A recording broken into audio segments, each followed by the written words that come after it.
Ahí está. Ahí estamos. Perfecto. No sé si soy yo el que hace... No, eco. Eh, si les parece, vamos con preguntas de la parte del sistema linfático. Después seguimos con la parte digestiva, sistema urinario, femenino y masculino que mañana van a tener. ¿Les parece? Sí, profe. ¿Sí? Perfecto. Bueno, vamos al sistema linfático. El sistema linfático, sí o sí tienen que saber qué es la linfa, cómo se forma la linfa, tienen que saber la estructura de un vaso linfático.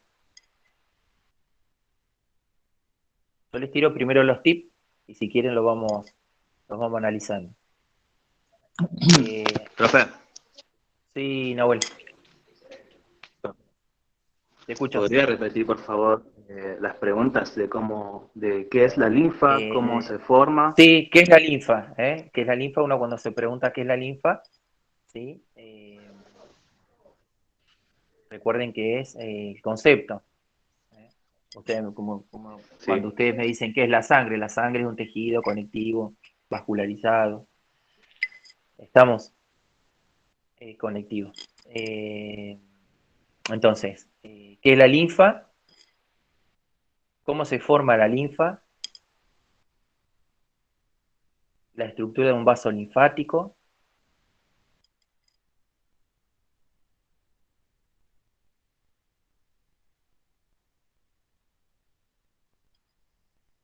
La circulación de la linfa en forma general.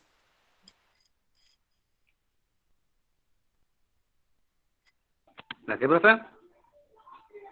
¿Sí? Y las funciones generales del La- sistema linfático. Las funciones generales del sistema linfático. ¿Sí? Respecto de las funciones generales, les tiene que quedar muy bien claro que el sistema linfático aporta a la homeostasis del medio interno. Todo el líquido que rodea las células se llama medio interno, es decir, que excluyo el citoplasma. Pero obviamente el citoplasma depende del medio interno, ¿sí? Depende de los líquidos que están y de los electrolitos, iones que están en el intersticio o en la parte vascular para mantener este equilibrio dinámico de la célula. Y por el otro lado, lo vamos a ver el año que viene, en segundo año, toda la parte inmunitaria. El sistema linfático es muy clave en todo lo que tenga que ver con la presencia de cuerpos extraños, microorganismos. Ya lo vamos a ver mejor el año que viene en la materia de microbiología e inmunizaciones. Y si hay microorganismo en el intersticio, la linfa se encarga de transportarlo. Lo transporta por los vasos linfáticos. En el recorrido de los vasos linfáticos están los ganglios linfáticos. Y los ganglios linfáticos es muy importante porque son órganos en donde, digamos, va a haber células del sistema inmunitario que están preparadas para, digamos, destruir ese cuerpo extraño, ese micro, más que cuerpo extraño, microorganismo, porque en realidad circulan principalmente microorganismos. Puede haber algún objeto inanimado, qué sé yo, que inhalaste a nivel pulmonar, eh, polvillo, por ejemplo, que quedan los alveolos y en el nivel alveolar el sistema linfático, digamos, va a tratar de contener esas partículas extrañas y de alguna manera poderlas eliminar. Pero bueno, por lo menos recuerden la importancia de todo lo que es la parte del medio interno, electrolitos, iones y agua, y por el otro lado la parte del sistema inmunitario. ¿Sí? Sepan que la linfa forma parte de el LEC, líquido extracelular. Es una subclasificación de el líquido extracelular. Esto lo vimos en el parcial anterior. Líquido extracelular, recuerden que es líquido intersticial, líquido plasmático, líquido transcelular. Y la linfa, digamos, es importante también en cantidad, digamos, representa un volumen significativo. En cuanto a cómo se forma la linfa, en forma general, sepan que hay un juego de presiones en todo lo que es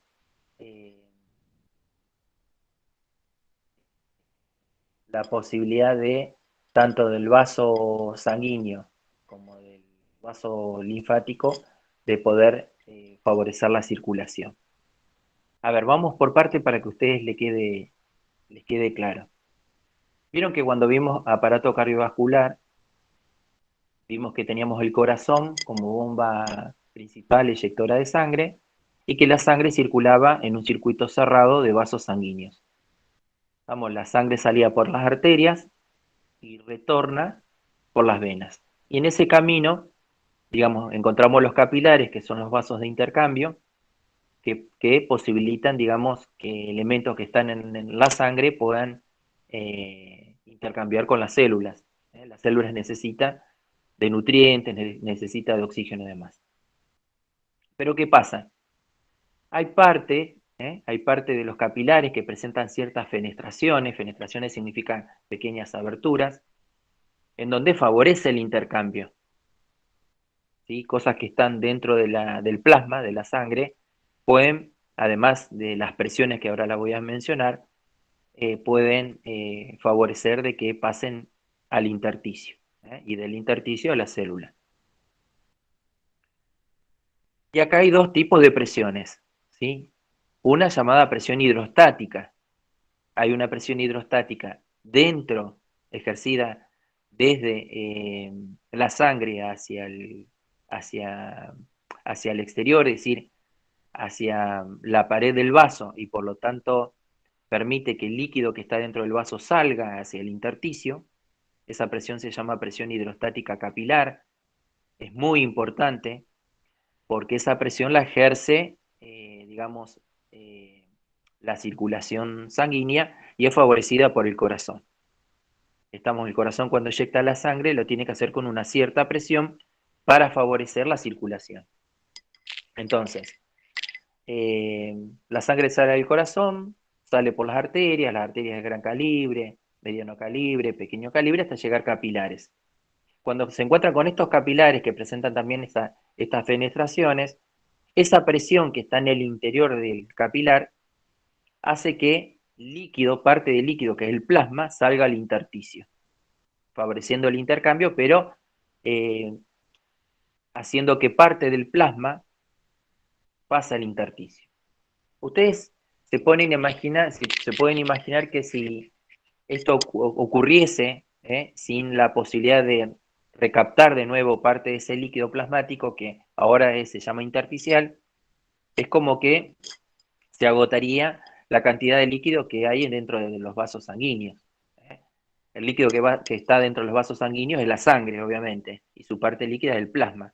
Es como que vos vas perdiendo plasma a medida que ocurre este fenómeno. ¿Sí? Pero ¿qué pasa?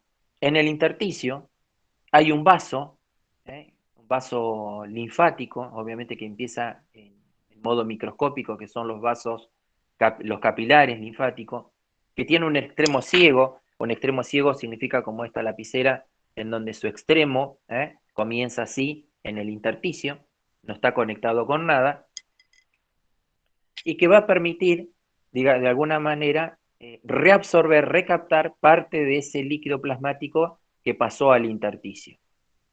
A ver, ¿por qué remarco esto del líquido plasmático en el intersticio? Porque una vez que el plasma pasa al intersticio, deja de ser líquido plasmático, ¿se entiende?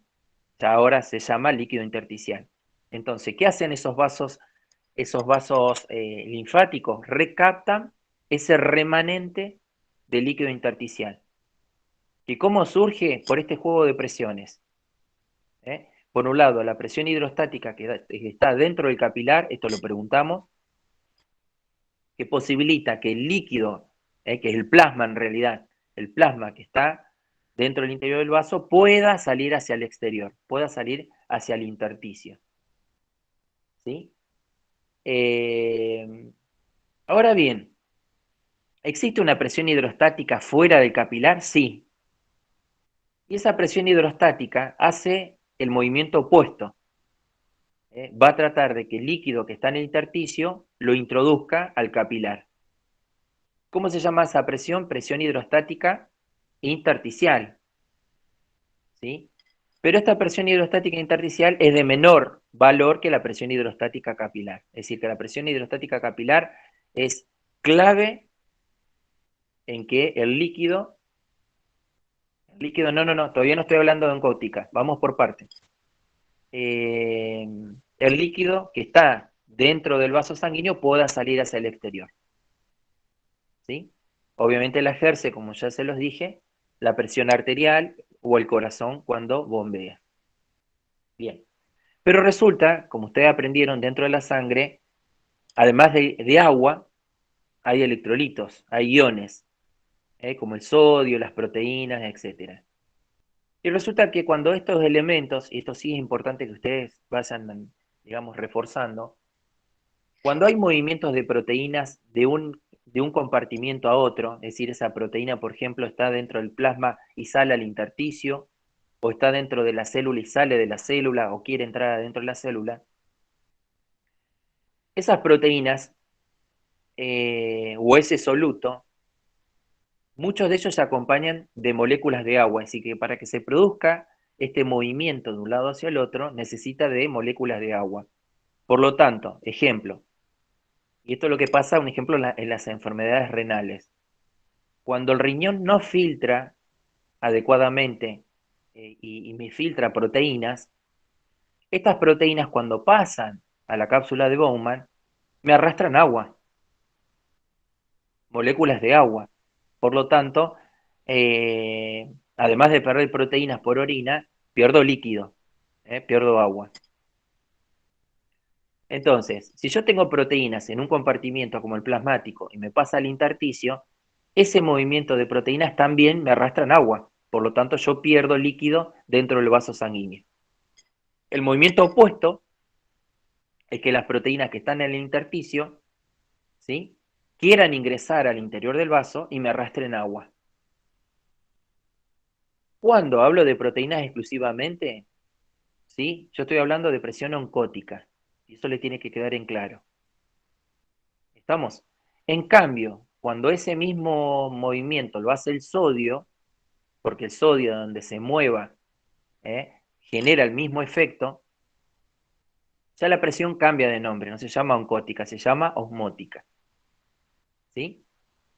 ¿Por qué tiene nombre propio? Porque la proteína es una macromolécula, tenemos muchísima cantidad de proteínas en el cuerpo, que justamente regulan de alguna manera estos movimientos de agua.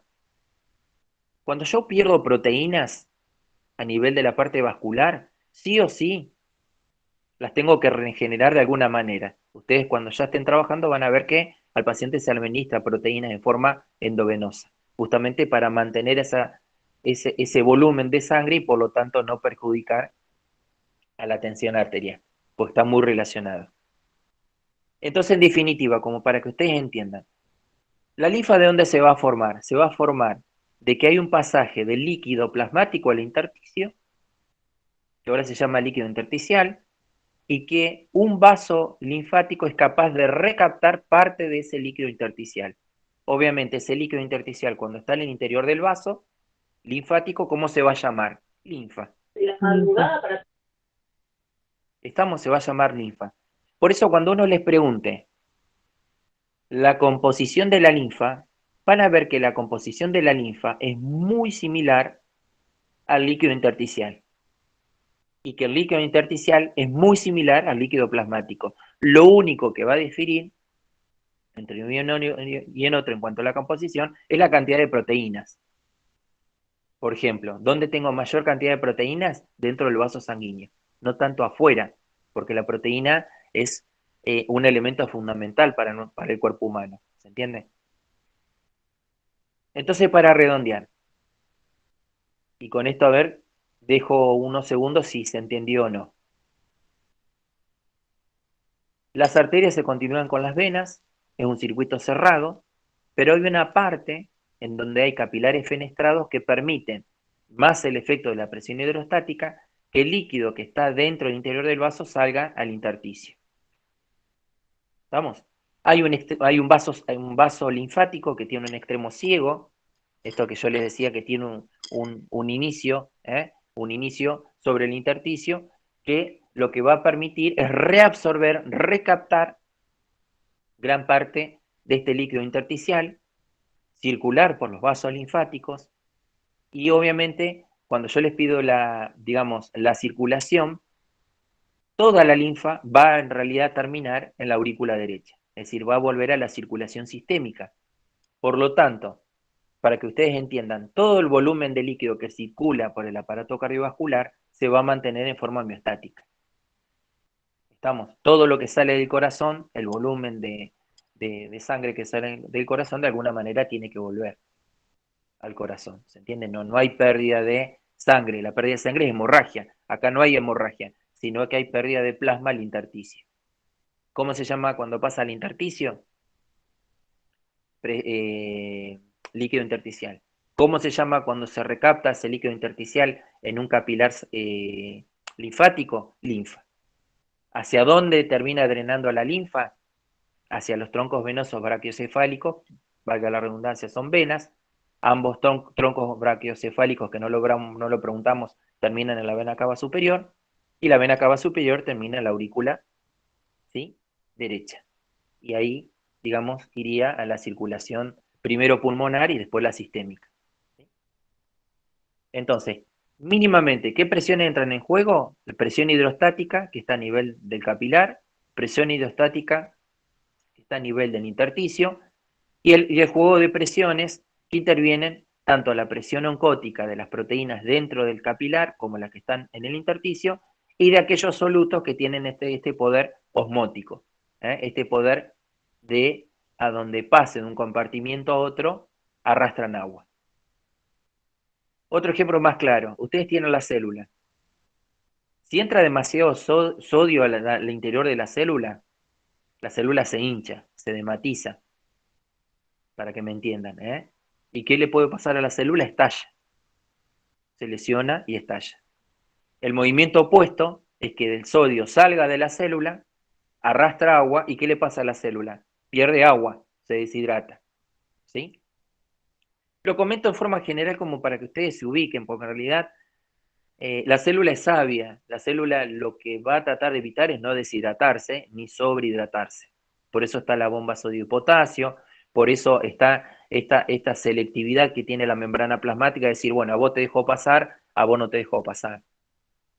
¿Se entiende? Justamente para garantizar, digamos, que la unidad más importante, viva, que es la célula, no se dañe.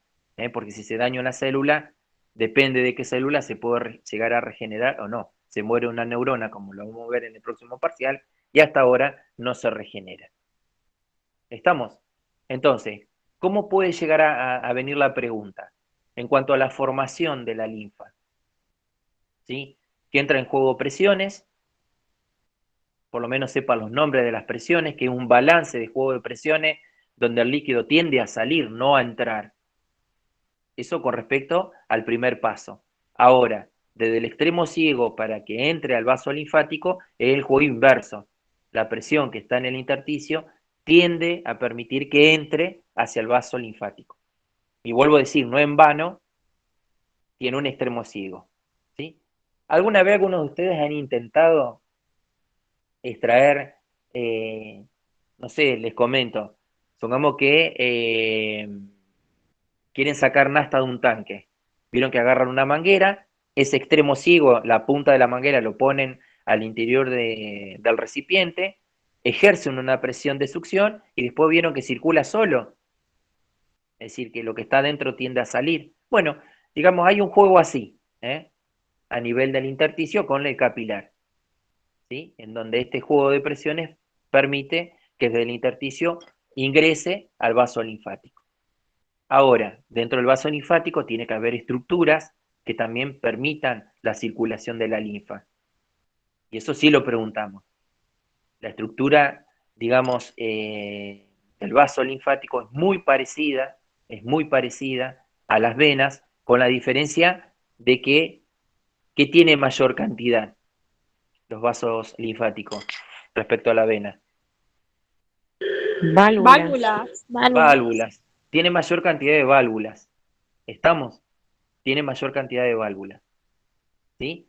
Y además, los vasos linfáticos están favorecidos por la contracción de qué tipo de músculos. Lisos. Liso. No, no tanto los lisos.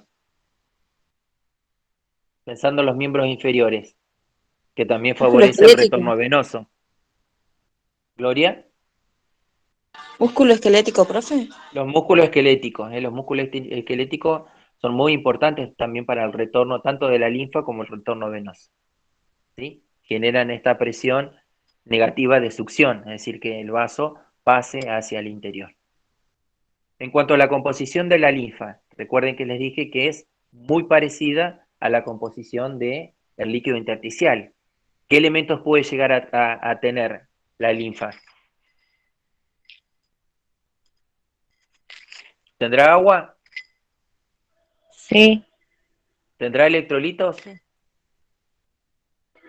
Sí, también. ¿Tendrá Sí. proteínas? También. Sí. ¿Tendrá sodio? Sí. ¿Se entiende? Sí. ¿Se entiende que lo único que cambia Sí. es que lo único que cambia es de dónde yo estoy parado y donde la composición obviamente va perdiendo algunos elementos? La mayor cantidad de proteína va a estar dentro del plasma, va a estar en la sangre. Va perdiendo cuando pasa al intersticio y obviamente pierde cuando ingresa al vaso linfático. ¿Sí? ¿Hasta ahí vamos bien? Sí, profe.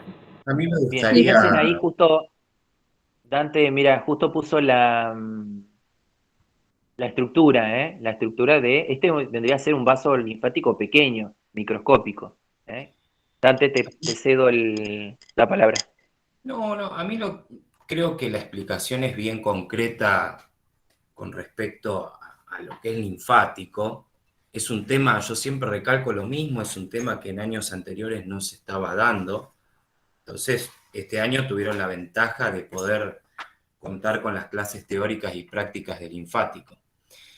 Lo que sí me gustaría preguntarles a las chicas que son organizadoras de esta clase, si la clase es para el examen final o para el examen parcial próximo para el día viernes. Y la idea era un poco de todo, o sea, mañana los chicos rinden el examen final. Bien. Con respecto... Pero sí, obvio que hay compañeros, digamos, que son también de primer año y que sí, que estaban pidiendo, digamos, la clase de repaso, así que, digamos, Es los un 2 por dejamos 1. a... Sí, Es sí, un 2 sí. por 1, ¿no? Bueno, Sí. con respecto al examen final, creo, amigo, que ya mandaron el listado, ¿no? De cuántos estudiantes tenemos para mañana. Sí, mañana tenemos unos cuantos. Sí. Pregunta que quizás a mí me gusta hacer en los exámenes finales es la ley de Starling. Entonces, me gustó la definición que dio Gastón, por eso la quería reafirmar. Cuando yo pienso en presiones, tengo que pensar en qué componentes son aquellos que actúan en esa presión. Yo voy a tener presiones que ingresan al vaso, desde el intersticio hacia el vaso, y del vaso hacia afuera. Por supuesto que un vaso arterial va a tener una presión interna superior. Entonces yo voy a tener una presión hidrostática que va a estar involucrada principalmente en líquido, en agua. Voy a tener una presión oncótica que va a estar involucrada en las proteínas. Y voy a tener la presión osmótica, en la que va a estar incluido el ion principal, que es el sodio, por su cualidad de ser osmóticamente activo, o sea, arrastra agua en su trayectoria. Entonces, para aquellos que vayan a rendir el examen final, posible pregunta, no lo sé. Vamos a ver mañana, amigo, cómo me despierto, ¿no? Si me tomo unos mates temprano y estoy confortable. Podría llegar a preguntar, ¿no? Con respecto a la ley de Starling, cuáles son las presiones involucradas y mínimamente saber cómo interactúan esas presiones y cuáles son los actuantes de esa presión.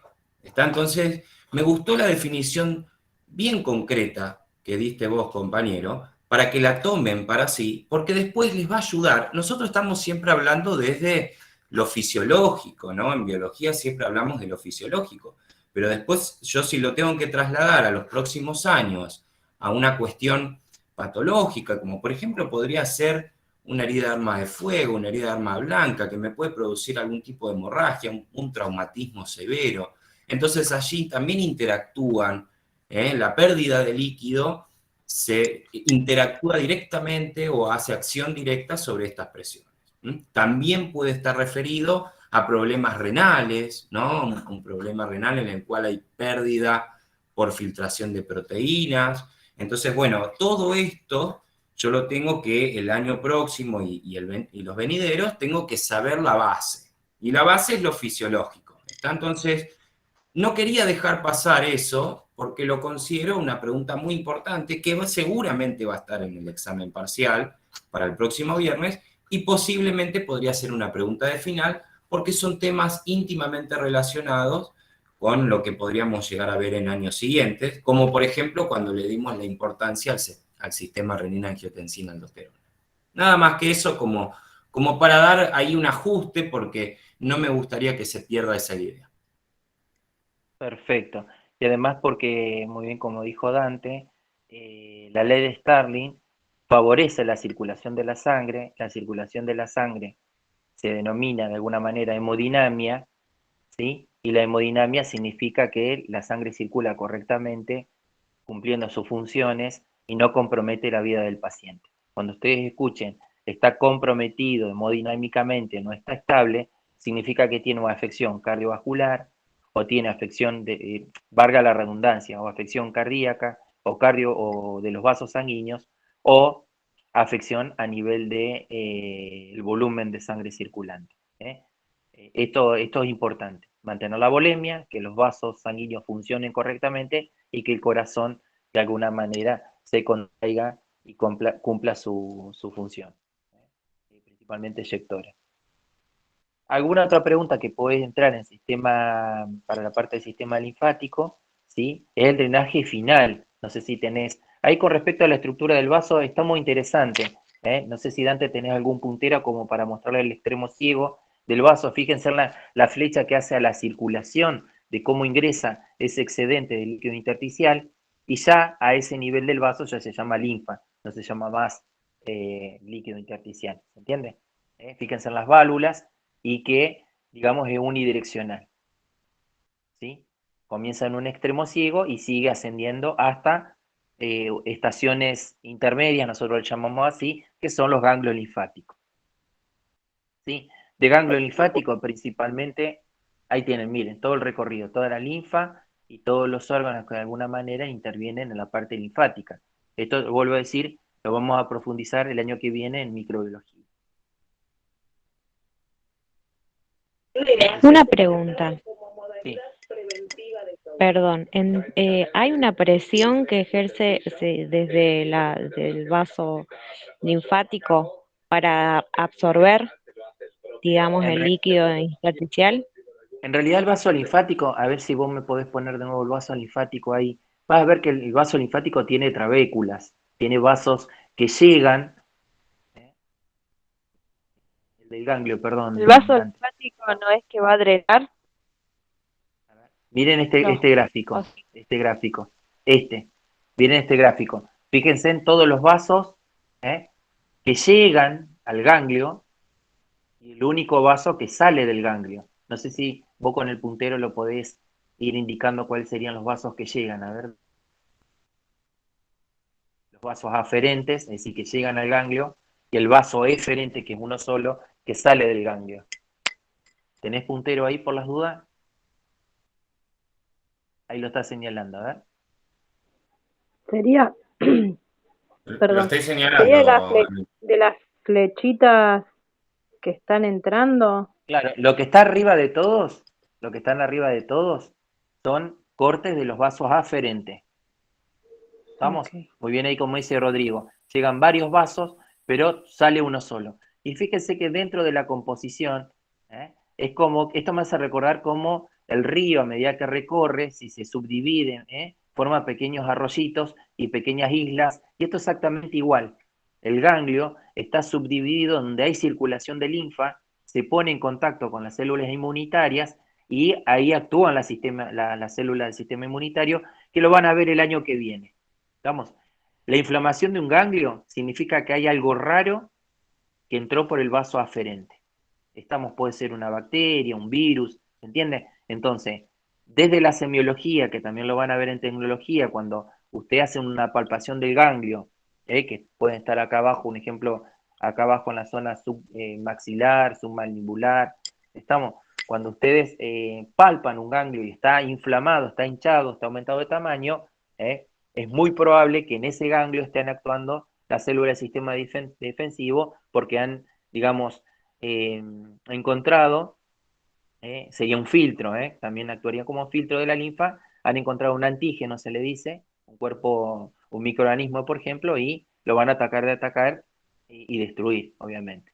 Y de ahí continúa con el vaso eferente. Los vasos linfáticos eferentes en general, y esto sí lo preguntamos, terminan drenando, ahí sí Dante me busca la imagen, en dos grandes vasos linfáticos responsables del drenaje de toda la linfa del cuerpo. Esto sí lo preguntamos. Por un lado tenemos la gran vena linfática derecha y por el otro lado vamos a tener el conducto torácico. Pregunta de examen, ¿cómo se llaman los conductos principales de drenaje de la linfa del cuerpo humano? Ahí lo tienen, ¿sí? La gran vena linfática derecha o el conducto torácico. ¿Qué drena? Pregunta de parcial. La gran vena linfática derecha, miren el dibujo. Miembro superior derecho, hemitórax derecho, cabeza y cuello de la parte derecha. ¿Vamos? Todo el resto del cuerpo humano lo drena el conducto torácico. Esto lo preguntamos. Por lo tanto, ¿cómo sería el diámetro del vaso linfático llamado conducto torácico respecto a la gran vena linfática? ¿De mayor, igual o menor tamaño? Mayor tamaño. De mayor tamaño. El conducto torácico, perdón, tiene mayor calibre porque drena mayor cantidad de líquido. Todo ese líquido, ¿dónde termina? En los troncos venosos brachiocefálicos. Son troncos venosos. Ambos troncos venosos brachiocefálicos, brachio porque viene de miembro inferior y cefálico porque viene de la cabeza, ¿dónde terminan? Formando la vena cava superior. ¿Dónde termina la vena cava superior? En la aurícula derecha. Pasa al ventrículo derecho, arteria pulmonar, va a los pulmones, vuelve a la aurícula izquierda, y esto ya lo vimos en el parcial anterior. ¿Sí? Bien. Perdón, puedo hacer una Sí, consulta, capaz que no tiene mucha importancia, pero ¿hay una explicación por la cual el derecho se limita tanto y el izquierdo es tan abarcativo? En cuanto a por qué puedo decir no es una distribución igual, Equitativa. porque Sí, vos acordate, como muy bien dijo el compañero Dante, el corazón tiene dos circulaciones, mayor y menor, con distintos tipos de presión. ¿Se entiende? Entonces, la presión de la circulación menor no es la misma que la circulación mayor. Si fuese igual, el pulmón se tendría daño, como pasa en la hipertensión pulmonar. Cuando hay hipertensión pulmonar que es grave, la presión que llega a los pulmones, la presión, digamos, de la sangre, es muy alta y daña los mismos capilares y el pulmón. ¿Se entiende? Entonces, esta diferencia hace a que también lo sufra la linfa. ¿Sí? Muy bueno el aporte de Azul con respecto a esto. ustedes cuando finalicen la materia se van a dar cuenta que nuestro cuerpo humano no está en equilibrio. ¿Entiende? Nosotros vivimos gracias a la diferencia de, estamos, gracias a la diferencia de presión arterial, gracias a la diferencia que dentro de la célula hay mayor o menor concentración de un soluto, ¿entiende? Tendemos hacia un equilibrio, pero nunca llegamos a un equilibrio. Y eso es lo que nos permite la vida. ¿Se entiende? Esto tiene que ver con el juego de presiones, ¿sí? Y tiene que ver, obviamente, con la distribución y el calibre y el tamaño de los vasos linfáticos. ¿Se entendió más o menos, Azul, lo que expliqué? Sí, perfecto. ¿Sí? No es azarosa, tiene una fundamentación de distribución. Eso es lo que te quiero decir. Lo mismo, cuando vos estudias los vasos que van a la cabeza, no van directamente para el lado derecho e izquierdo. Hay un lado donde hay una ramificación, no es directa. Pero esto todo tiene que ver con el juego de presiones. ¿Sí? Bien. ¿Algo más puntual que quieran preguntar del linfático? Me parece que está todo. La composición de la linfa, cómo se forma la linfa, cómo circula la linfa, cómo se drena la linfa, los juegos de presiones que responden a la ley de Starling. Profe, yo tengo una pregunta. Sí. La relación entre la relación entre sistema inmunitario y linfático, porque vi esa pregunta en la guía. Yo tengo que rendir el final, pero quería saber si bien la diferencia. Mira, nosotros en la relación. no estamos tomando inmunitario, quédate tranquila que no estamos preguntando. De última, como forma general, te hacemos alguna pregunta, ¿cuáles son las células que están dentro de la sangre que tienen que ver con el sistema inmunitario? Que son los neutrófilos, basófilos, linfocitos. Pero no hacemos preguntas en el final de la parte inmunitaria. Bien, gracias. Perdón, justo con respecto a lo que preguntaba Valen, aparece una de las preguntas que estaba en la guía sobre la relación que existe entre linfático e inmunitario. Y bueno, entre las funciones estaba la de defensa por fagocitosis, pero creo que tenemos que acotarnos a eso, no ya irnos hasta inmunitario. Claro. Hay otro compañero pregunta de los linfocitos. Sí, sepan que hay linfocitos, ya lo van a ver mejor en microbiología el año que viene, y que ellos se encargan de, digamos, de alguna manera tratar de eliminar el microorganismo, si entró. Porque puede ser una célula tumoral. Pero no quiero entrar en tanto detalle porque soy docente de microbiología y eso lo vemos el año que viene. Aparte también hay una cuestión, con respecto al examen final, que quizás es la gran preocupación con el linfático, entiendan ustedes que el linfático nosotros lo estamos dando porque se dio este año. Entonces, para el examen de los chicos la semana que viene, el linfático va a entrar. Ahora, con respecto al examen final, fue un tema en el cual se daba en conjunto o se lo mencionaba, por ejemplo, con sistema circulatorio. Entonces, quizás la posible relación de sistema linfático sea la relación con sistema circulatorio, en una pregunta de examen final para aquellos y aquellas que son del ciclo anterior, del 2020 hacia atrás. No sé si me doy a entender, o sea, tampoco vamos a ahondar tan detalladamente, pero sí saber que la circulación de esta linfa, de este líquido, va a retornar nuevamente al sistema circulatorio y cuáles son los motivos por los cuales retorna, hacia dónde, cómo van a ingresar, o sea, esas serían, digamos, las formalidades. Con respecto al examen final, ahora a los chicos que tienen que rendir el día viernes, linfático entra como tema de eje, ¿está? Y después inmunitario se refuerza el año siguiente con microbiología, ya más detenidamente, y se observa mucho más la función del ganglio, está ahí la función de cada uno de los órganos que componen al sistema linfático. Por eso, fíjense que, muy bien como dice Dante, y con esto si quieren cerramos, esto de que cuando ustedes presenten un sistema, hablando del sistema linfático, está formado por células, está formado por tejidos, está formado por órganos. ¿Se entiende? Y un poco de estos órganos y demás lo vamos a ver el año que viene en microbiología. Para lo que es la parte de biología, es importante de dónde se produce y para pensar en cómo se produce tenemos que pensar en cardiovascular. En cuanto al drenaje tenemos que pensar en la circulación mayor. Estamos en el retorno venoso, porque toda la linfa termina en la parte venosa. Y de esa manera, todo el líquido que sale del corazón, de alguna manera vuelve al corazón. No se puede quedar líquido en el intersticio. Bueno, más o menos, si tiene algo puntual, pasamos al próximo sistema. ¿Puede ser? Sí, profe, pasemos al Sí, otro. sí. Bueno, con respecto al sistema digestivo, ¿se acuerdan que yo lo fui orientando en las apoyaturas? Eh, lo fui orientando en algunos trabajos prácticos que estuve, eh, digamos, compartiendo con su respectivo jefe de trabajos prácticos. Y yo les comenté que traten de pensar en el tubo digestivo, este tubo digestivo que empieza en la boca y termina en el ano, ¿sí? Y que en ese transitar del tubo, por el tubo digestivo sepan, respecto a la digestión, ¿eh? ¿Qué proceso de la digestión química y física ocurren en cada uno de los trayectos?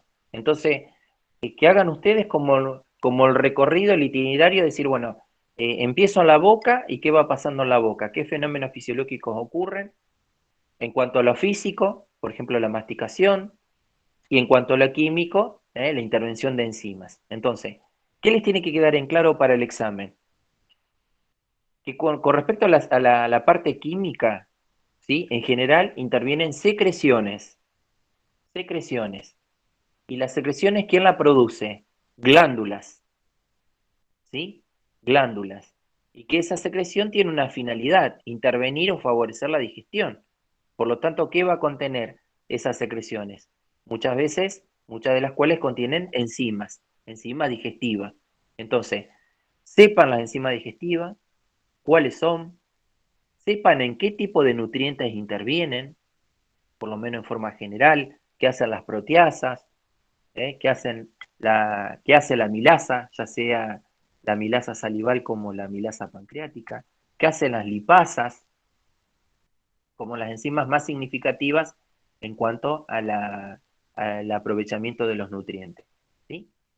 Pero además, hay en estas secreciones que ustedes tienen que estudiar, intervienen la secreción de otras sustancias, como en el caso del estómago, la secreción de ácido clorhídrico, en el caso del páncreas, también acompañado de la secreción de bicarbonato, ¿sí? Entonces, fuera de la actuación de las enzimas, traten de pensar, traten de relacionar qué contiene cada una de esas secreciones, cuál es la composición, ¿sí? Qué enzimas intervienen y qué nutrientes es el que en ese tracto, digamos, se favorece la digestión.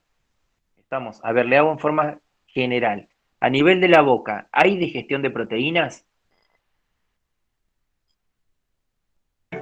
No, la boca no. No, no hay digestión. ¿Por qué? ¿Qué es lo que está faltando en la boca? Que no permite la digestión de las proteínas. ¿Qué le está faltando? Acción química.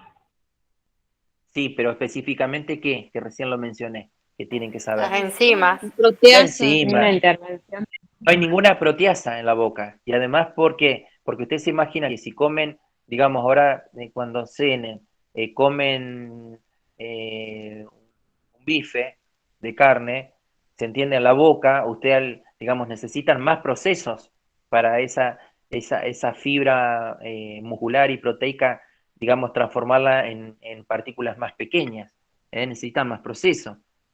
Acá es clave para las proteínas, un ejemplo, el ácido clorhídrico. Impresionante como el estómago con su fusión de batido, que las proteínas pueden estar, si como carne puedo tener, digamos, ese alimento durante horas en el estómago y después recién pasar al duodeno, ¿sí? Y esas fibras que son complejas, tratar de ir desmenuzando, fraccionándolas en elementos más pequeños, porque en definitiva la digestión me va a transformar esos alimentos complejos en elementos simples. ¿Para qué? Para ser absorbidos.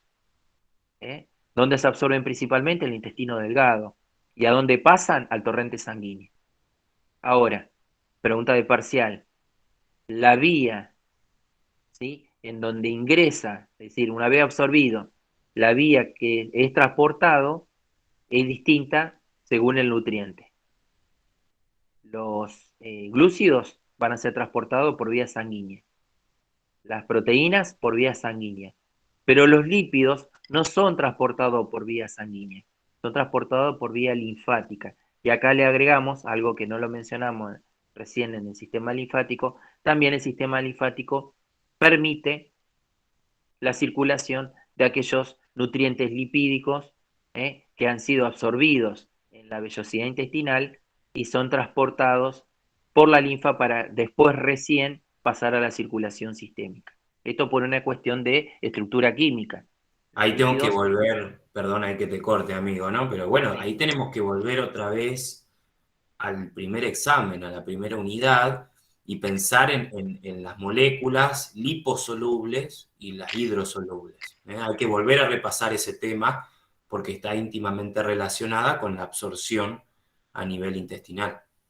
Claro, aquellas sustancias hidrosolubles y que no rechazan tanto el agua, estamos como las proteínas, los solutos, los glúcidos, las vitaminas hidrosolubles, son fáciles de ser transportadas una vez absorbidas por el intestino delgado a través de los vasos sanguíneos, mientras que los lípidos no, no son hidrosolubles, ¿sí? Son sustancias que rechazan, son hidrófobas, es decir, que rechazan el agua y por lo tanto tienen otra vía de circulación. Y ustedes me dirán, bueno, pero Gastón, a ver, la linfa también tiene agua, pero una vez que ingresa al vaso linfático, se adhiere a proteínas transportadoras, ¿sí? Se adhiere a proteínas transportadoras, los kilomicrones se llaman, proteínas transportadoras que, de acuerdo a qué tipo de lípido, un ejemplo el colesterol, ya después a nivel sanguíneo se van a transportar por otras moléculas, por otras proteínas, digamos, de mayor tamaño y de importancia en la parte de laboratorio, que ustedes lo van a escuchar cuando el paciente se le pide el famoso colesterol bueno, colesterol malo, las moléculas HDL, LDL, en donde el colesterol a nivel plasmático se transportan con esas proteínas. Recuerden esto también, que el sistema linfático también colabora de alguna manera la digestión de los nutrientes de origen lipídico, ya sean grasas o aceites. ¿Sí? Yo les recomendaría que vayan haciendo el recorrido, como que son ustedes los que se ingresan al tubo digestivo y van recorriendo las distintas partes y vayan pensando qué mecanismos fisiológicos, tanto de la digestión física, ocurren a nivel de cada segmento, como a nivel de la parte química. La parte química, recuerden que son secreciones, que son enzimas, y que muchas veces, de acuerdo al sector que yo estoy hablando, ya sea, qué sé yo, intestino delgado, intestino grueso, boca, esófago, ¿sí? Si en ese tramo, digamos, hay enzimas que van a permitir la digestión. En la boca no hay digestión de proteínas porque no tengo enzima y obviamente, digamos, la fibra muscular está demasiado unida y no va a permitir, digamos, transformarla en sustancias pequeñas, en moléculas pequeñas. Sí, nutrientes como los glúcidos, ahí sí, los glúcidos uno puede decir que, como está la amilasa salival, comienza la digestión de los glúcidos. ¿Sí? No sé, Dante, si querés leer alguna pregunta en puntual, porque no alcanzo. Algo que no quiero, o sea, yo trato de ir eventualmente, más que nada, a aquellos que rinden el examen final, ¿está? Sí. Porque, o sea, lo que es el parcial, creo que han tenido, y todavía tienen más oportunidades, porque tienen el día viernes, o sea, mañana tienen la clase, y todavía hay clases de consulta, o sea, hay más Toda la tiempo. semana tienen clase de consulta. Exactamente. Entonces yo voy directamente a aquellos que rinden el examen final. Con respecto a digestivo, aprovechen la estructura anatómica del aparato digestivo. en el momento de exposición. ¿A qué me refiero con esto? Así como mi compañero explicaba el hecho de la digestión química y mecánica, o sea, las acciones químicas que se realizan desde la boca y mecánicas hasta la finalización de este tubo digestivo, aprovechen esa estructura anatómica en donde yo puedo hablar de sus diversas capas, que tienen similitudes y también diferencias dependiendo del espacio en el que estén abarcados. Hablen de los órganos accesorios, de la parte glandular, las secreciones que se van a generar, la parte en la cual puedo involucrar al páncreas, a la vesícula biliar, o sea, pero siempre siguiendo un lineamiento. ¿Por qué? Porque de esa manera a ustedes les permite que la exposición sea más clara y también que sea más entendible. ¿Está? Porque ha pasado en los exámenes finales que quizás hablando de sistema digestivo arrancan directamente hablando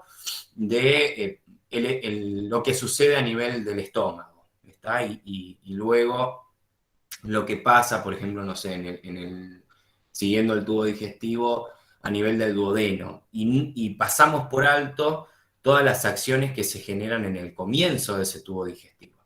Recuerdo casos, por ejemplo, en el examen final con respecto a cardíaco. Arrancan hablando de cardíaco mencionándome la circulación mayor, pero nunca me hablaron de cómo está compuesto el corazón, dónde está ubicado, qué músculo lo compone, cuáles son sus espacios o sus cavidades. Entonces, la idea es darle un orden, ¿está? Y digestivo tiene esa ventaja, que es un tubo, o sea, yo desde el principio hasta el final tengo muchas similitudes o características, como así tengo diversas diferencias. Entonces yo me puedo ir basando en eso para hacer un lineamiento y darle un orden a la exposición. A modo de, digamos, de apoyatura, ¿no? Como para que mañana aquella que haya decidido exponer con digestivo tenga una noción básica de cómo nos gustaría, entre comillas, que fuese expuesto. Claro. A esto es lo que dice Dante, agreguen las funciones, muy bien como dijo, de las glándulas anexas, accesorias. Sí o sí, mínimamente el páncreas, dónde está ubicado, cuáles son las funciones. El páncreas es un órgano muy, muy importante, junto con el páncreas. El páncreas y el hígado, ¿sí? Las glándulas salivales también, pero digamos, eh, pensando no solamente la digestión, el páncreas tiene que saber las otras funciones que lo hacen. Respecto a Tengo que hablar, digestivo, cuando ¿sí? hablo del páncreas, ahí, amigo, tenemos que hablar de la función endocrina y exócrina. ¿Está? Si yo hablo del Claro. páncreas, tengo que hablar de su bifuncionalidad. La secreción de hormonas, insulina, Exactamente. glucagón, somatostatina, que ya lo van a ver, lo vamos a ver mejor para el tercer parcial, para aquellos que están cursando, y digamos la secreción de jugo pancreático, que el jugo pancreático mínimamente la composición, obviamente que tiene enzimas, tiene bicarbonato, y acá en el juego de secreciones, lo que yo les voy a pedir que estudien las hormonas. Hay preguntas de hormonas digestivas. Tienen que saber quién secreta la secretina, y dónde actúa y qué hace. Tienen que saber quién secreta la colecistoquinina, dónde actúa y qué hace. Quién secreta la gastrina, dónde actúa y qué hace. Son hormonas digestivas, y son las que permiten, de alguna manera, al secretarse, porque también se secretan las hormonas, estas hormonas tienen una finalidad, son como mensajeros químicos, ya lo van a entender mejor el concepto de hormona en el tercer parcial. Pero piensen, a ver, una vez que el alimento está en el estómago y pasa al duodeno, algo pasa, algo favorece que se secrete líquido, perdón, que se secrete jugo pancreático, y algo favorece que se secrete la bilis, que, valga la redundancia, lo fabrica el hígado, ¿sí? Entonces, piensen, quién es el órgano que lo libera, si libera esta hormona, dónde actúa y qué es lo que favorece. En general, en digestivo, piensen que inhibe algo, hacia el movimiento de algo, y a su vez permite la secreción de otra cosa. Entonces, bueno, eso también refuercen, hay preguntas en el parcial y le vamos a preguntar en el examen final las enzimas digestivas. La CCK, colecitoquinina, la pancreatimina, la gastrina, ¿sí? La secretina, eso lo tienen que saber. Y no me confundan hormonas digestivas con enzimas digestivas. Las enzimas son las que degradan el nutriente. Me lo transforman de algo complejo a algo simple, de proteínas a aminoácidos. Todo eso aparece en el examen parcial y final. De hidratos de carbono, ya sean complejos, ¿sí? Por ejemplo, glucógeno me lo va a terminar transformando en glucosa, fructosa, en monosacáridos o disacáridos, depende. Y los lípidos, sí o sí, se van a transformar en ácidos grasos y glicerol. Esto lo tienen que saber y aparece en el examen. Dante, ¿querías decir algo? Claro. No, creo que lo puntual ya lo hemos mencionado, siempre pensando, ¿no?, en el orden. A mí personalmente me gusta, creo que a vos también, compañero, nos gusta el orden en la presentación, también valoramos eso. Porque yo sé que los nervios, la ansiedad a veces nos juegan en contra, pero el orden en el cual ustedes presenten ese examen también les va a permitir la relación. Porque de esa manera yo, siguiendo un camino, siguiendo un mismo lineamiento, después yo puedo ir anexando cosas. Puedo ir hablando, por ejemplo, de las secreciones hormonales. A ver, esto de las cuestiones hormonales, dónde se generan, cuáles son aquellos que activan este sistema para que se libere esa hormona. Entonces, toda esa relación la puedo hacer si yo sigo un lineamiento. Creo que en lo que es respecto a digestivo, y doy fe, y veo varias caritas allí y nombres de lo que es la comisión 5 particularmente, porque la 6 no tenemos la ventaja de tenerla a nuestra compañera Nelda, pero aquellos que son de la comisión 5 tuvieron la ventaja de tener a otra profesora, éramos 3 docentes, la cual Nelda explicó muy bien, dio ejemplos muy concretos de cómo es el funcionamiento del sistema digestivo. Entonces creo que las herramientas, estoy hablando ya desde el cursado para el día viernes, el examen, ¿no?, el viernes que viene. Creo que tienen muchas herramientas con respecto a digestivo. Y con estos últimos aportes que Gastón y quien les habla hicimos, creo que tienen más que de sobra para poder formular la presentación del examen parcial. Bien, le damos espacio 2 o 3 minutos. ¿Hay algo puntual de digestivo que quieran preguntar? Algo puntual que digan, ¿entrará esto? No lo entendí, no lo sé. Le cedo 3 minutos a los que quieran participar. Así pasamos a la parte del sistema urinario.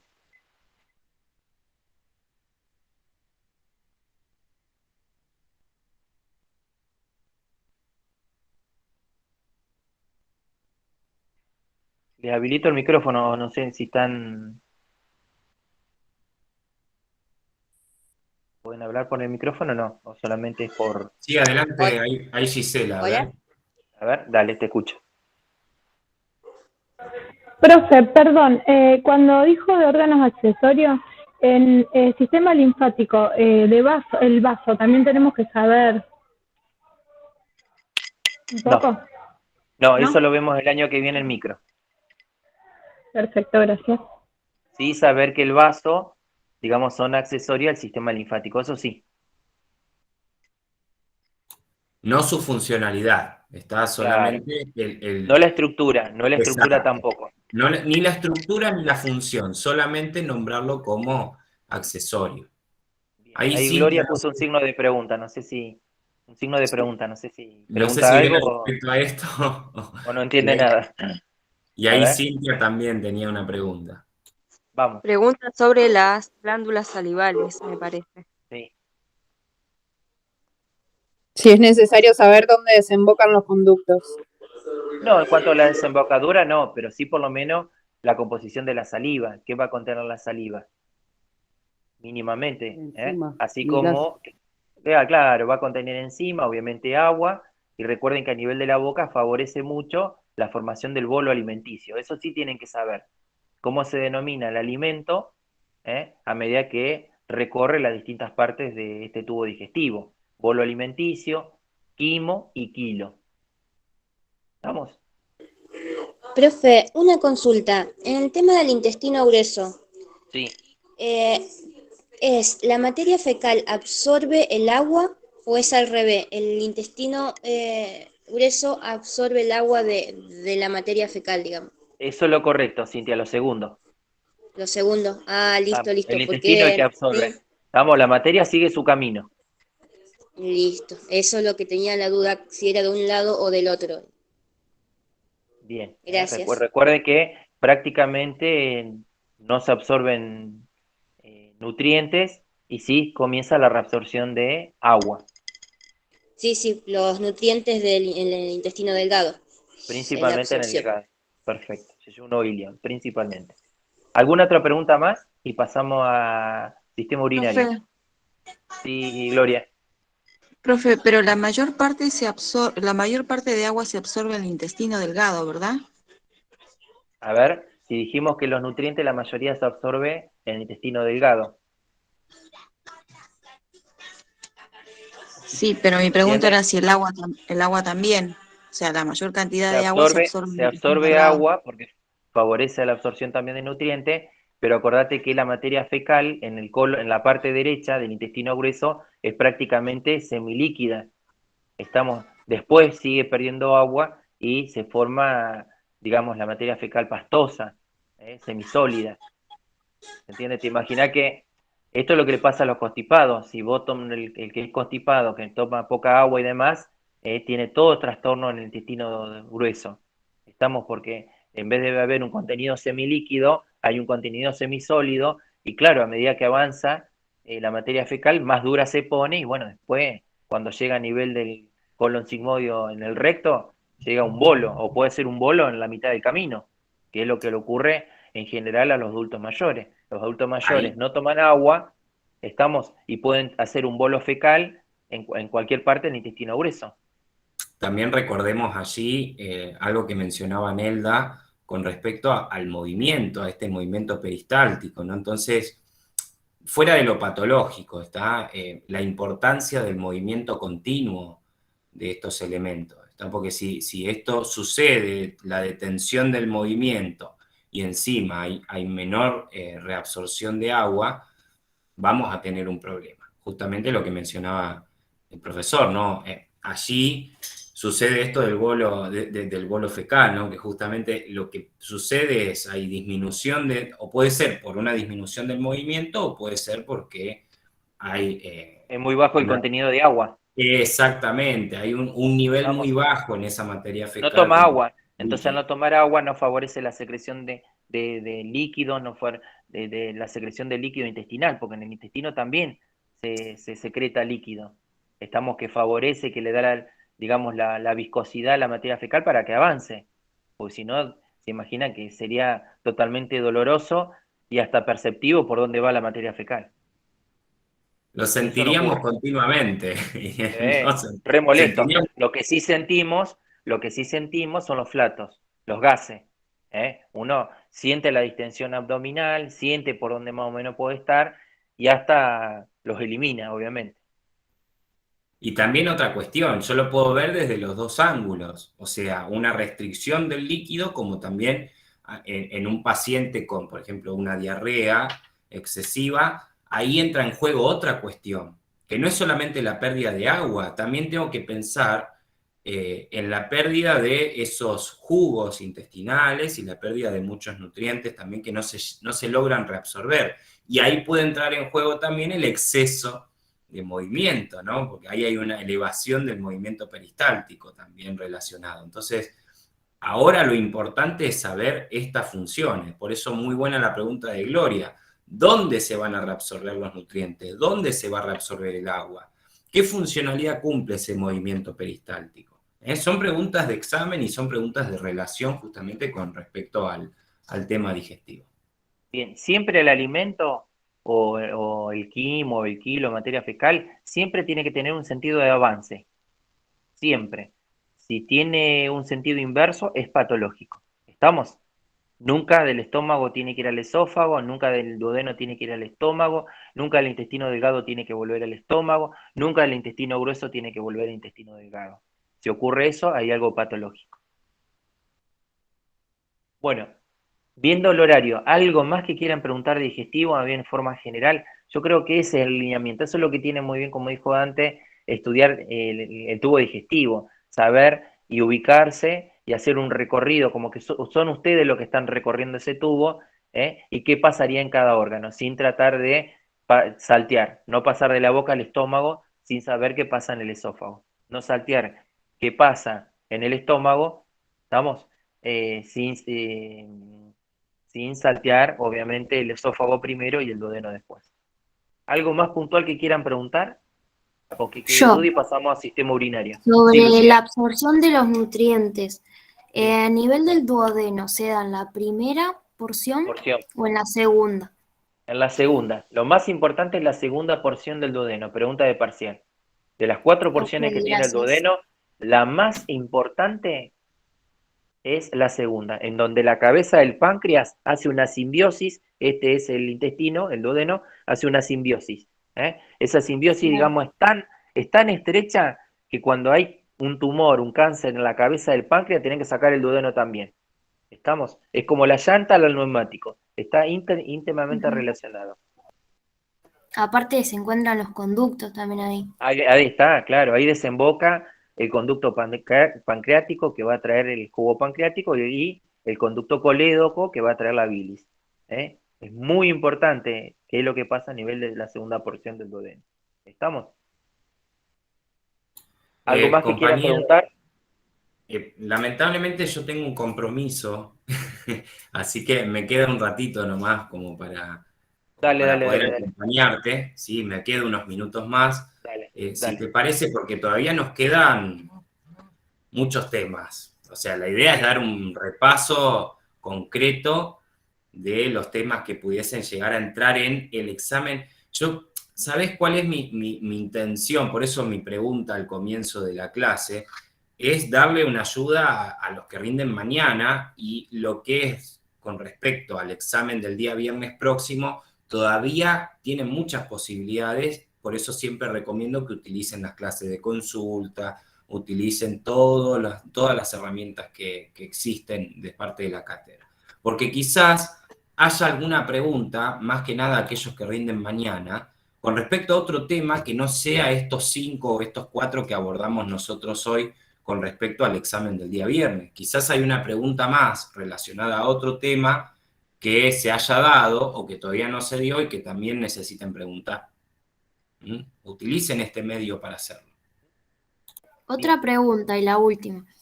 ¿El peristaltismo y la segmentación se dan al mismo tiempo o no? Eso como que me quedó en duda. En realidad son movimientos que se interrelacionan, pero la segmentación es como que a medida, digamos, que pasa, que va pasando el quimo, lo va seccionando, lo va transformando en segmentos más pequeños, mientras que el movimiento peristáltico, el movimiento de onda, de avance, que hay que en realidad hay en el estómago, en el intestino grueso, es decir, que el movimiento más importante es la peristalsis. Ahora, en la parte del intestino delgado, como vos necesitas transformar en cosas más pequeñas, la segmentación, valga la redundancia, te forma segmento, te va formando, te lo va seccionando al kilo, te lo vas seccionando en tamaño, en fragmentos más pequeños. Entonces, obviamente que está relacionado con el peristaltismo, pero digamos, su movimiento hace que secciones. Hay una buena pregunta ahí en lo que respecta a lo que mencionó Luciana, creo que era. Luciana, es sencillo eso. Vos tenés que agarrar y plantearte esto. El peristaltismo es, como bien dijo Gastón, es un movimiento de avance. O sea, a mí lo que me permite es el movimiento constante.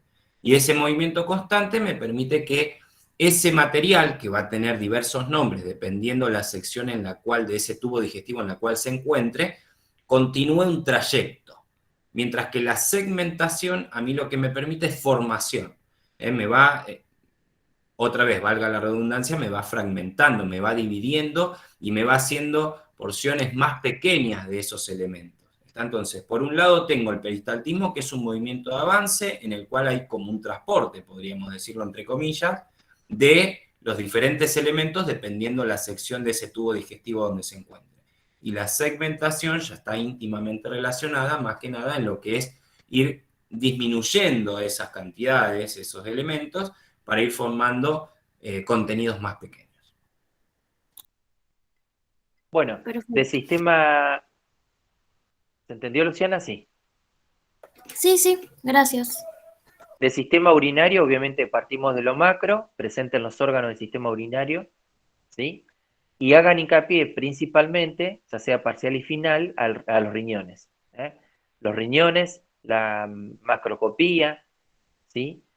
Busquen algún esquema del riñón, vean sus partes y sepan identificar y expliquen dónde está la corteza, dónde está la médula, dónde están las pirámides y las columnas renales, dónde está el ilio del riñón, que es el lugar de entrada y salida de elementos al órgano, ¿sí?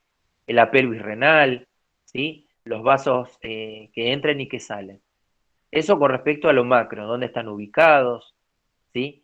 La orina que se forma en los riñones, hacia dónde son evacuados, que son los uréteres, dónde se ubican, todo esto es retroperitoneal, está todo por detrás de los órganos abdominales, que ambos uréteres desembocan en la vejiga, que la vejiga es un reservorio de orina y que por vía refleja, de acuerdo al volumen de orina que tenga en el interior, se envía señales nerviosas a los esfínteres de la vejiga y por el acto miccional se evacúa la orina hacia el exterior a través de la uretra. ¿Sí? Mínimamente diferencia entre la uretra masculina y femenina, que lo tienen que saber pensando en esto en la colocación de alguna vez de una sonda vesical, pero en cuanto a la microscopía, es clave que sepan la nefrona. ¿Sí? Sepan que la nefrona es la estructural microscópica funcional de los riñones.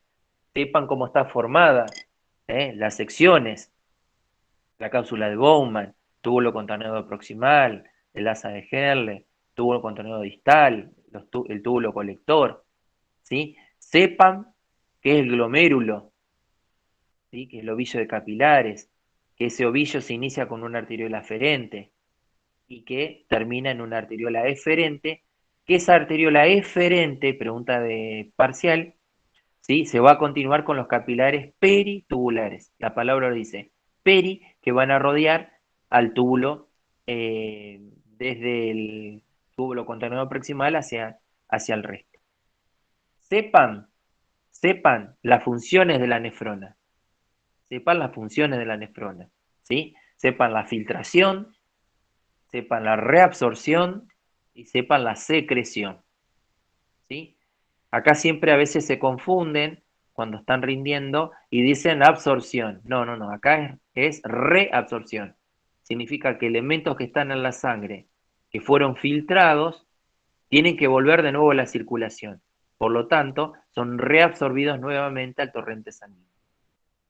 Sepan que la función más importante de las tres es la filtración.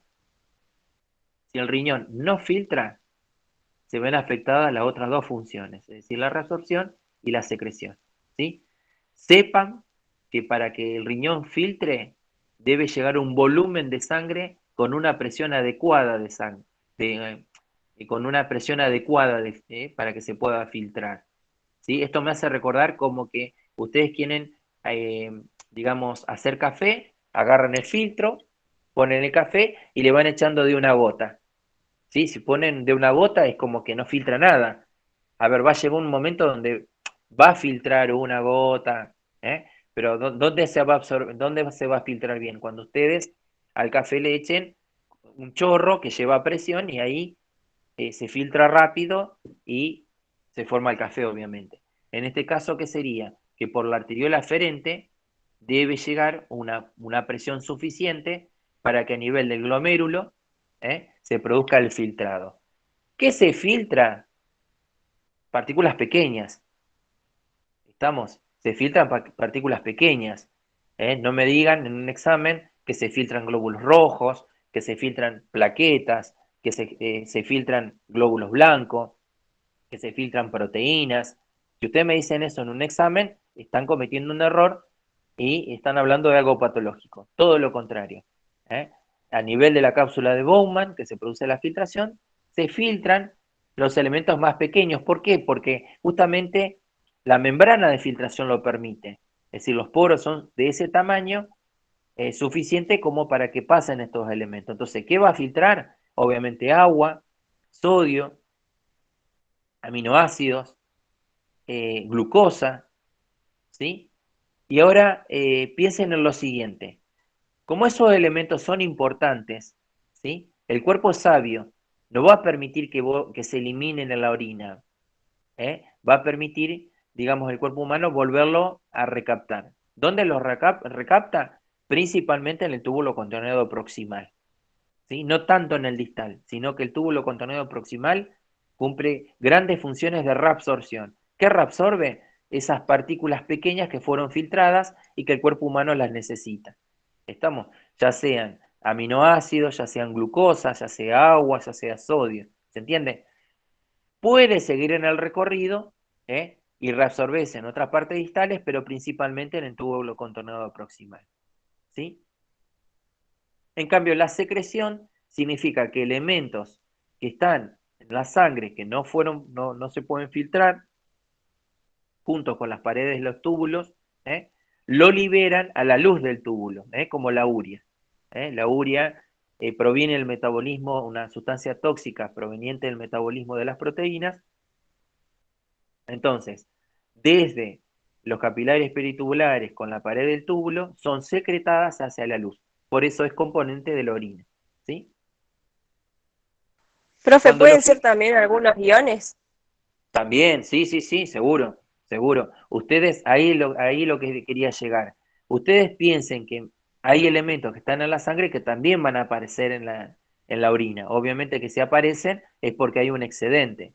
Estamos en la orina, sepan la composición y para ello ayúdense con una muestra de laboratorio. Si alguna vez hicieron un rutinario de orina, fíjense que primero habla de las características físicas de la orina, el pH, la densidad, el aspecto, el color, y después va a la composición química.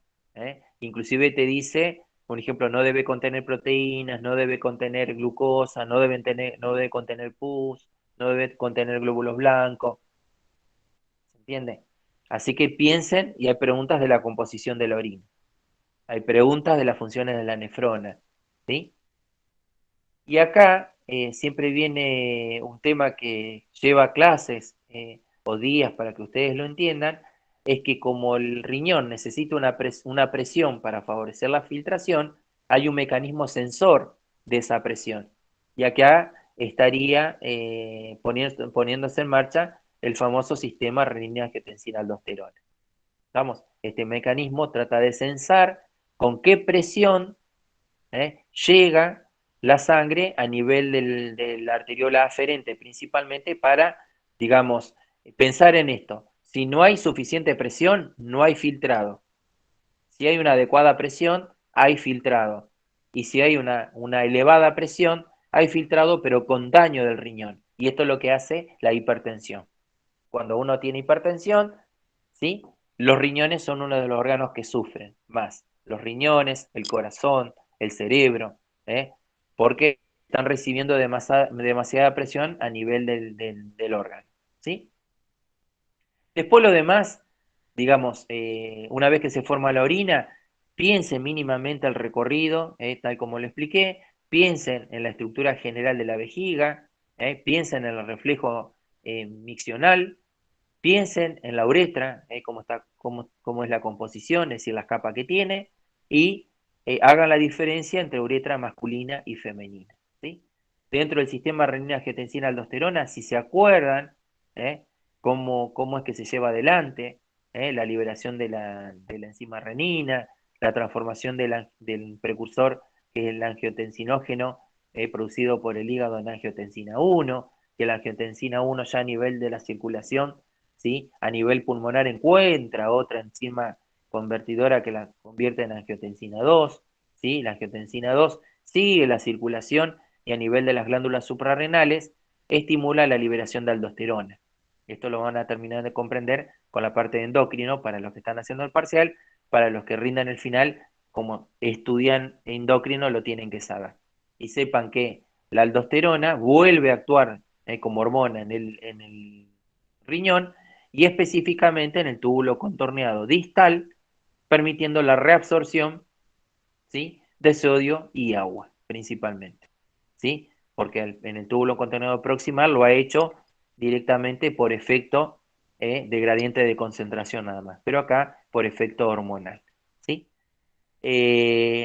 Para los que rindan examen final, sepan también que los riñones favorecen o ayudan a la formación de glóbulos rojos porque liberan una hormona llamada eritropoyetina, ¿sí? Y para los que rindan examen final, también mencionen que el riñón es responsable de regular o mantener la homeostasis del cuerpo humano, es decir, los líquidos que rodean a los tejidos de las células, y que el sistema urinario, principalmente los riñones, también regulan lo que es el pH, el estado ácido-base de la sangre, del cuerpo. ¿Por qué? Porque la orina liberamos protones, es decir, que si liberamos protones, liberamos ácidos, ¿sí?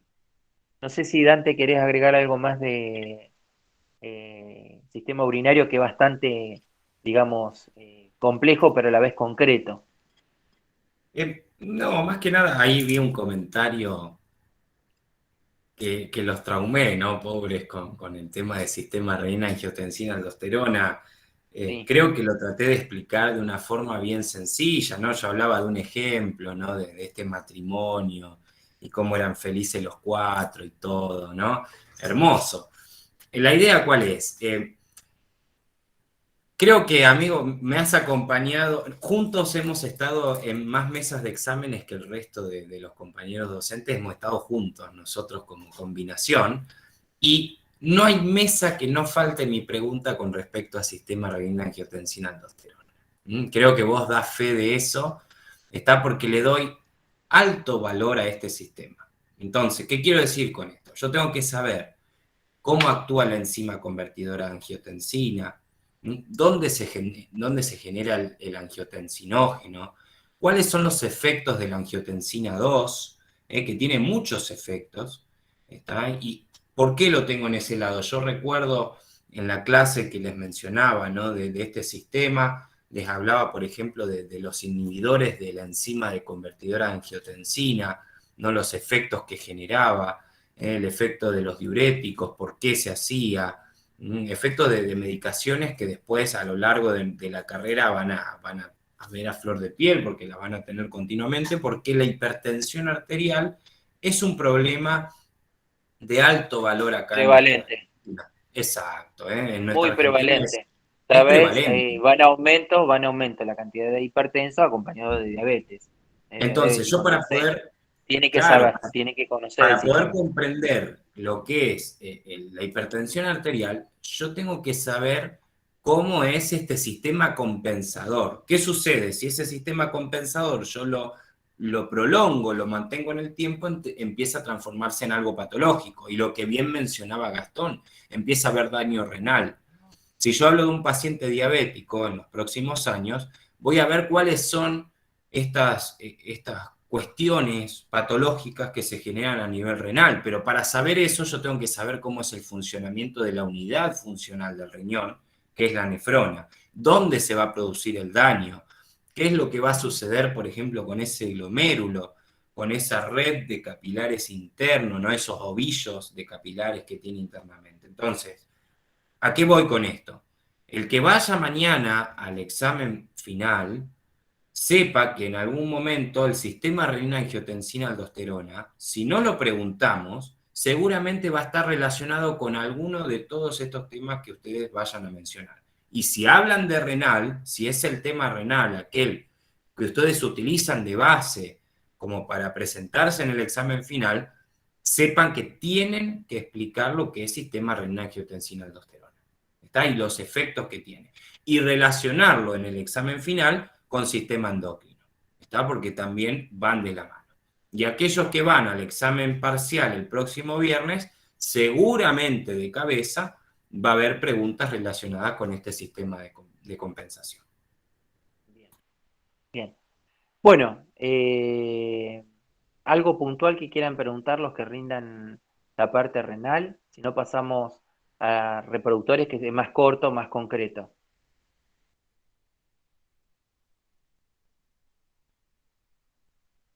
Sí, profe. Sí, Miriam, te escucho. No, que sí podemos pasar con reproductor, si les parece. Bueno, Ya con que respecto a ustedes también reproductor, tienen tiempo. Perdón, yo quería esperar justo que nadie que tuviera preguntas esenciales sobre final preguntara, pero yo tengo una duda. Dale. Cuando hablamos de células, estábamos hablando también de que se presenta la típica célula como la más completa, ¿sí? Y acá en nuestro material también tenemos como la nefrona que nos muestran es completa, ¿sí? Como quería saber cuáles eran los elementos que no podían, o sea, que no estarían en una nefrona que no sea completa, o sea, existe esa nefrona que no es completa. En realidad, digamos, lo que se diferencia entre nefrona y nefrona es de acuerdo a la localización, si ocupa la parte medular o cortical. Y lo único que se diferencia es en el asa. Se denomina nefrona de asa corta, de asa larga. Después, las otras estructuras se mantienen igual. Todas tienen cápsula de Bowman, todas tienen túbulo contorneado proximal, todas tienen túbulo contorneado distal y todas tienen túbulo colector. Ahora, en el túbulo colector pueden desembocar más de un túbulo contorneado distal. Eso sí también. ¿Se entiende? Entonces yo digo, bueno, en este túbulo colector, ¿cuántos túbulos contorneados distales puede desembocar? Más de uno. ¿Se entiende? No es lineal, no es que un túbulo distal continúa a un solo colector, no, sino que varios distales desembocan en el mismo colector. Por eso le damos importancia, Azul, a las primeras porciones de esa nefrona, ¿está? Y el túbulo colector lo tomamos como algo aparte, porque como bien mencionaba el compañero, esto va a depender mucho del tipo de nefrona y cómo va a desembocar y demás, pero eso no va a afectar a la funcionalidad, por eso se habla de unidad funcional del riñón, porque esa unidad funcional va a ser siempre exactamente lo mismo que nosotros hemos dado. La filtración, la reabsorción y la secreción. Siempre se va a dar eso. Lo que va a cambiar quizás es el tamaño en lo que es la medida, que puede tener una asa más larga o más corta, y en la desembocadura de esa nefrona, que puede darse en una desembocadura individual o colectiva. Pero no la funcionalidad. Perfecto. Perfecto, gracias. Bien, y en cuanto a reproductor, tanto masculino o femenino, cuando hagan la presentación, ¿sí? Y entran en el examen, sepan cómo se clasifican, ¿eh? Si estamos hablando de órganos sexuales primarios, secundarios, esenciales, accesorios, genitales internos, genitales externos, ¿eh? Ahí hago una acotación, amigo. Guiño, guiño. Hace mucho tiempo que no escuchamos en un examen final una presentación de reproductor. No. Ninguno hace años. Guiño, ¿no? Porque, digo, no sé, es un tema lindo para presentar. Porque Sí, se tiene acompaña mucha con relación. endocrino. Viste Se que los acompaña que... de la mano con endocrino. Y, por ejemplo, si tomamos el reproductor masculino, yo lo puedo relacionar también con urinario. Ahí Son está, temas muy por la buenos. uretra.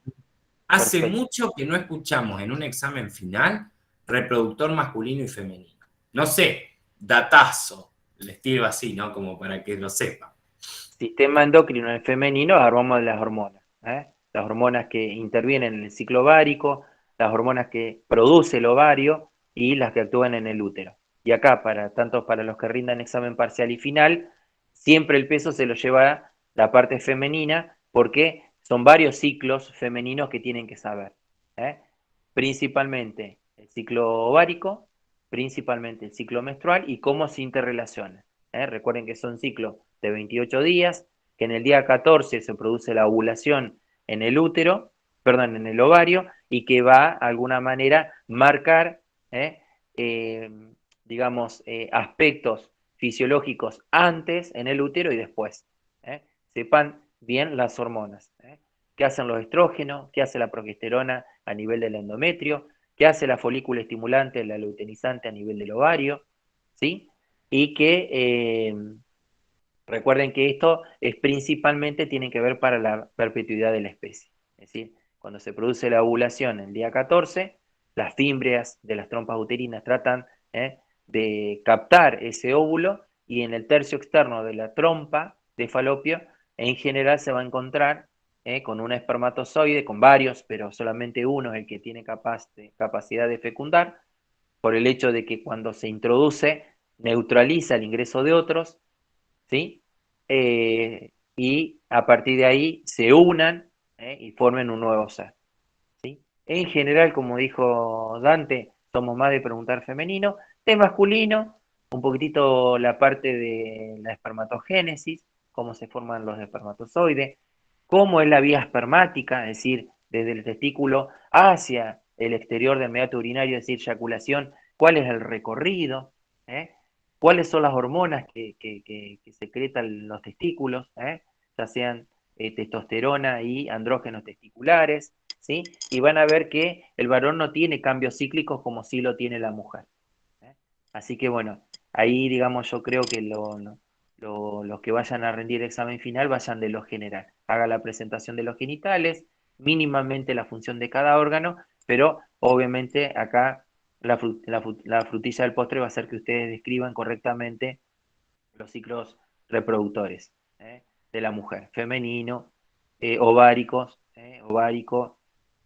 ciclo menstrual, ciclo de la temperatura, gonadotrópico, que está muy bien en un gráfico eh, sintetizado.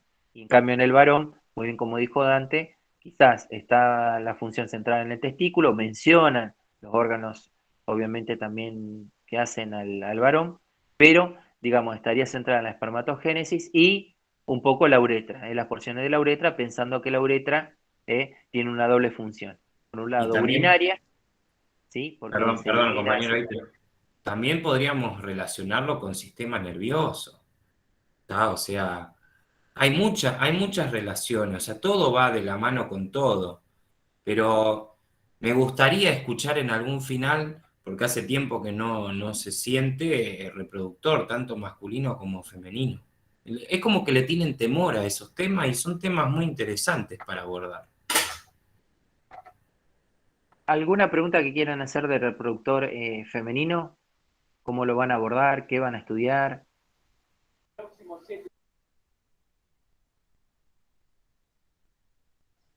A nosotros lo que Algo no que nos no, que explicaron es el tema de la temperatura, profe. sí, con respecto a la temperatura, digamos, muy pequeña la variación, ¿eh? Lo que sí tienen que recordar, digamos, qué es lo que pasa cuando ocurre la ovulación, qué pasa con la temperatura, si la temperatura aumenta o disminuye, ¿sí? Eh, Bien, y después, digamos, como que se mantiene, ¿sí?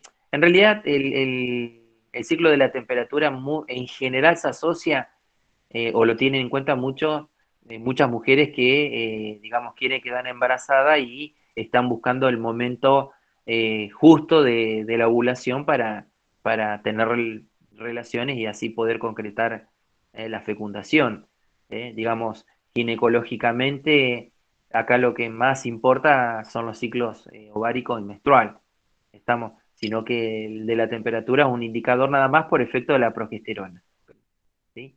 La progesterona es la que después le generan en la mujer estos calores en la menopausia, que siente como que hace un día de frío y tiene calor como si fuese 40 grados afuera, ¿sí? Como que tuviese 40 grados en la parte exterior, siente mucho calor. Después me fijo, pero para lo que es examen final, vuelvo a decir, lo podés mencionar. A ver, si vos no me describís bien los ciclos femeninos, es como que estamos complicados. No he visto preguntas del ciclo de la temperatura en el parcial. ¿Algo que quieran preguntar pensando en que mañana desarrollan masculino? Que es mucho más concreto, mucho más simple. En una hora lo desarrollan tranquilamente y después le pueden dedicar con su docente algo más puntual para desarrollar. Se está hablando de que vamos a hacer una franja a la mañana y una a la tardecita noche, como fue en el primero. Y ustedes van a elegir el horario que quieran rendir. Obvio que el que rindió a la mañana ya no está habilitado para rendir a la tarde. ¿Estamos? Lo que sí, vamos a tratar de hablar esta semana, que la facultad tiene espacio de conectividad para ustedes. Habría que ver si está disponible para la noche. Eso es lo que no sé, vamos a tratar de averiguar. Yo sé que para la mañana sí. Eso cuanto a las preguntas y demás, lo vamos a resolver el fin de semana cuando tengamos reunión de cátedra. Estamos, ¿cuántas preguntas por bloque? Porque nada que ver cómo se tomó el año pasado. El año pasado fueron 2 parciales y este año se propuso 3 por la cantidad de contenidos. ¿Estamos? Biología está tomado 4 parciales por la cantidad de contenidos. ¿Sí? Bueno, no sé si está la compañera que organizó este espacio de consulta ahí cerca. Para mí, como no cenó, se desmayó por ahí, no quiero decir nada. No, porque ¿sabés lo que me gustaría, Dante? Si de última, bueno, lo que están, digamos, lo que van a rendir parcial, prácticamente les tiramos bastantes tips. Mañana terminaría el trabajo práctico y yo igual voy a hacer un recorrido, voy a tratar de hacer un recorrido para ver cómo nos van a organizar la semana que viene, ¿sí? Y que los docentes que expongan también tengan una guía orientadora hacia dónde tienen que reforzar los estudiantes. Yo para dejar unos minutos, si hay algún estudiante que rinde mañana, pensando en otro sistema que me dan, digamos, no podemos hablar de endocrino nervioso con los estudiantes que están cursando. Yo para desafectar a ese grupo de personas, ya los que rindan el parcial ya está, ya le hicimos una introducción, un pantallazo general. Muchas gracias, profe. Bueno, Gracias. Gracias, profe. Gracias por su tiempo, profe. Los que rindan el parcial, buenas noches.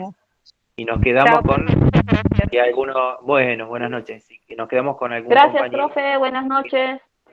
Buenas noches. Chao, profe. Buenas noches, profe. Chao, buenas noches. Estudien. Gracias, profe. Buenas noches. Chao, profe, gracias a los dos. Estudien.